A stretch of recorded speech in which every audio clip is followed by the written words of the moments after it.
તો કે હેલો મિત્રો, કેમ છો? આપ લોકોનું ફરી સ્વાગત છે મારી ચેનલ ગુજ્જુની સફરમાં. તમને ખબર હશે કે દર વર્ષની જેમ આ વર્ષે પણ ગિરનારની ગોદમાં પાવન લીલી પરિક્રમાનું આયોજન થવાનું છે. તો તેના સંદર્ભમાં આપણે આ વિડીયો લઈને આવ્યા છીએ. તો આ વિડીયોમાં હું તમને વર્ષ 2025ની લીલી પરિક્રમાની સંપૂર્ણ માહિતી આપવાનો છું. તેમજ તમે આ વિડીયોમાં બન્યા રહો અને છેક સુધી વિડીયો જોવો, જેથી કરીને તમને આ કોઈ પણ માહિતી બાકી ના રહે અને તમે સંપૂર્ણ માહિતી મેળવો. અને જો તમે ચેનલમાં પ્રથમવાર હોય અથવા કે વિડીયોમાં પહેલી વાર આવ્યો હોય તો અવશ્ય મારી ચેનલને સબસ્ક્રાઈબ કરો, જેથી તમને વર્ષ 2025ની લીલી પરિક્રમાની સંપૂર્ણ માહિતીની અપડેટ મારા ચેનલના માધ્યમથી તમને મળતી રહે. તેમજ આવા ધાર્મિક વિડીયોની માહિતી પણ તમને મારા ચેનલના માધ્યમથી મળી રહે. ચાલો મિત્રો, વિડીયોની શરૂઆત કરીએ. તો આપણે સૌપ્રથમ પહેલાં વાત કરીએ તારીખની. તો કે આ પરિક્રમાની તારીખ સાથે કોઈ પણ લેવા દેવા હોતા નથી, કારણ કે આ પરિક્રમા હંમેશા તિથિ મુજબ નક્કી કરવામાં આવે છે. અને જો તમે તિથિની વાત કરું તો પરિક્રમા હંમેશા કારતક સુદ એકાદશીથી લઈને કારતક સુદ પૂર્ણિમા એટલે કે 5 દિવસની પરિક્રમા હોય છે. પરંતુ કોઈ વાર એવું પણ થઈ શકે છે કે જ્યારે તિથિ બે ભેગી હોય તો પરિક્રમા 5 દિવસના બદલે 4 દિવસની પણ હોઈ શકે છે. તો તમે તેનો પણ ખ્યાલ રાખજો. અને જો તમને તારીખની વાત કરું 2025ના પરિક્રમાની, તો આ વર્ષની તારીખ 1/11/2025થી લઈને 5/11/2025 સુધીની તારીખ ફાળવવામાં આવેલ છે. પરંતુ આ વર્ષે તારીખ એટલે કે તિથિ બે ભેગી હોવાના કારણે તારીખ 1/11ના બદલે 2/11ના લઈથી માંડીને 5/11 સુધી તારીખ આપવામાં આવી છે. પરંતુ જો તમને કોઈ પણ ડેટની જે જાણકારી તમને પ્રાપ્ત ના થાય તો હું તમને અમારા ચેનલના માધ્યમથી સંપૂર્ણ માહિતી આપીશ કે કઈ તારીખ ફાળવવામાં આવી છે. હાલ તો 1/11થી 5/11 સુધીની છે, પરંતુ જો કોઈ પણ નવી અપડેટ આવશે તો હું તમને તારીખની માહિતી મારા ચેનલના માધ્યમથી આપીશ. હવે આપણે વાત કરીએ કે પરિક્રમામાં આપણે કઈ રીતનું પહોંચવું. તો તમે પરિક્રમામાં બે રીતે પહોંચી શકો છો. એક તો તમે પોતાનું પર્સનલ વાહન લઈને પણ તમે પહોંચી શકો છો, તેમજ તમે બસ દ્વારા પણ આ પરિક્રમામાં પહોંચી શકો છો. જો તમને પોતાના પર્સનલ વાહન લઈને તમે જઈ રહ્યા હોય તો તેના માટે એ છે કે તમે જો પર્સનલ વાહન લઈને પરિક્રમામાં જઈ રહ્યા હોય તો તમને પાર્કની પણ કોઈ પણ જાતની ટેન્શન કે પ્રોબ્લેમ આવશે નહીં, કેમ કે આ પરિક્રમા દરમિયાન તમને ભવનાથ તેમજ જૂનાગઢ સિટીમાં ઘણા બધા પાર્કિંગ લોટ ફાળવવામાં આવ્યા છે કે જ્યાં તમે પોતાનું વાહન પાર્કિંગ કરીને આ 4 દિવસ કે 5 દિવસની તમે પરિક્રમા પૂર્ણ કરી શકો છો. તો તમે તેની પણ ખાસ નોંધ લેજો.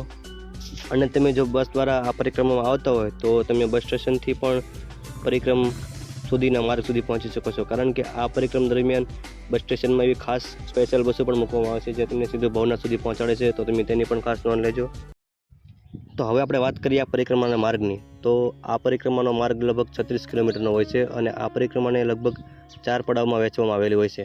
હવે જો તમને પડાવની વાત કરવામાં આવું તો પહેલા પડાવની વાત તમને કરું તો ભવનાથથી લઈને જીના બાવાના મઢી સુધી એટલે કે 12 કિલોમીટરનો પહેલો માર્ગ હોય છે, એટલે કે પહેલો પડાવ ફાળવવામાં આવે છે.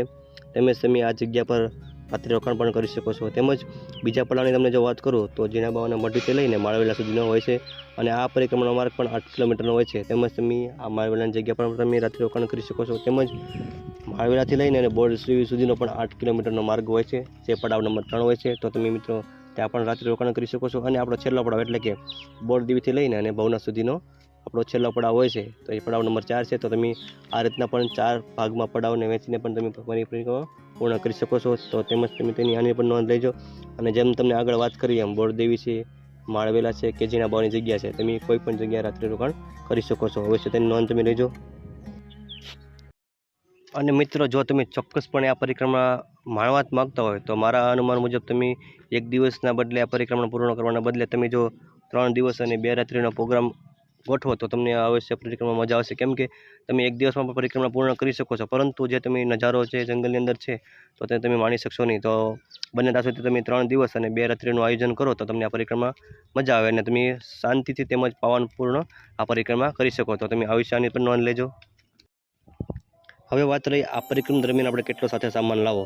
તો મિત્રો, મારા મત મુજબ તમે જો આ પરિક્રમા દરમિયાન તમારી સાથે જીવન જરૂરિયાત જેટલો સામાન લાવો તો તમને બેસ્ટ રહેશે, કેમ કે આ પરિક્રમા દરમિયાન તમને એવા ઘણા બધા જગ્યાએ અન્નક્ષેત્ર જોવા મળશે કે જ્યાં તમને વિનામૂલ્યે ભોજન પણ પૂરી પાડી રહેશે. તેમજ એવા ઘણા બધા સ્ટોલ પણ મળશે કે જ્યાં તમે જીવન જરૂરિયાત વસ્તુ પણ મેળવી શકો છો. તો બને તેટલો સાથે ઓછો સામાન લાવો જેથી તમે આ પરિક્રમા શાંતિથી તેમજ પાવનપૂર્વક કરી શકો. અને બને ત્યાં સુધી તમે સાથે 2 થી 3 જોડ કપડાં છે, સૂવા માટેની નેટ છે, તેમજ મોબાઈલ ચાર્જિંગ છે, પાવર બેગ છે, તેમજ નાની મોટી જે જીવન જરૂરિયાત વસ્તુ છે સાથે એટલે લાવો તો તમને આ પરિક્રમા કરવામાં મજા આવે.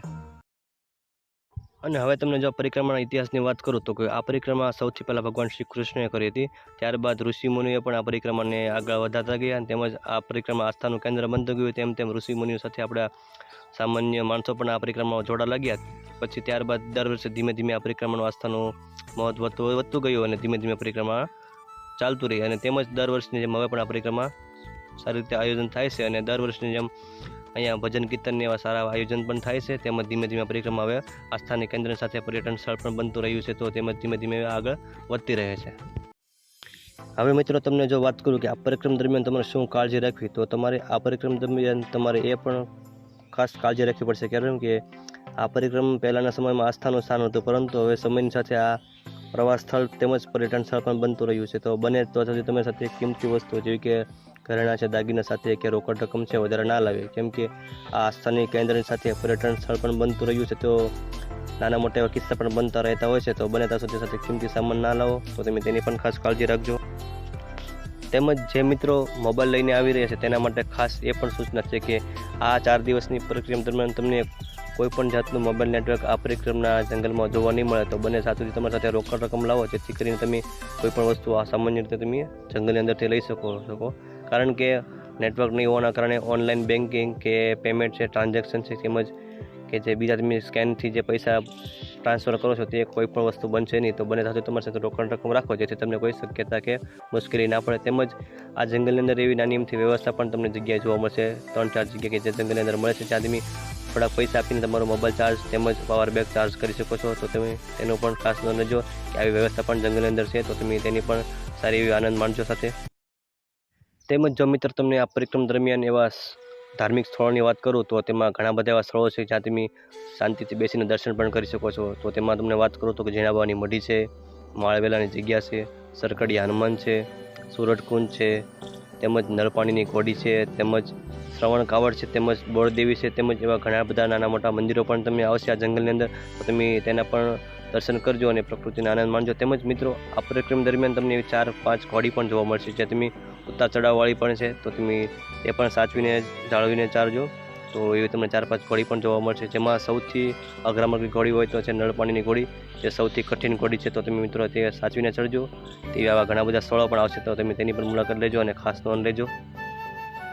તો મિત્રો આ હતી આપણી 2025ની પાવન લીલી પરિક્રમાની સંપૂર્ણ માહિતી વિડીયો. જો મિત્રો મારાથી કોઈ પણ માહિતી બાકી રહી ગઈ હોય તો અવશ્ય મને કોમેન્ટમાં કહેજો, આપણે પાછળના વિડીયોમાં કવર અપ કરી લઈશું. અને આજનો વિડીયો આપણે અહીંયા અંત કરીએ. તે જતાં પહેલાં હું તમને અવશ્ય કહીશ કે મિત્રો આ વિડીયો તમને કેવો લાગ્યો અવશ્ય મને કોમેન્ટમાં કહેજો. અને ફરી મળશું, ત્યાં સુધી જય હિન્દ, જય ભારત, જય જય ગરવી ગુજરાત.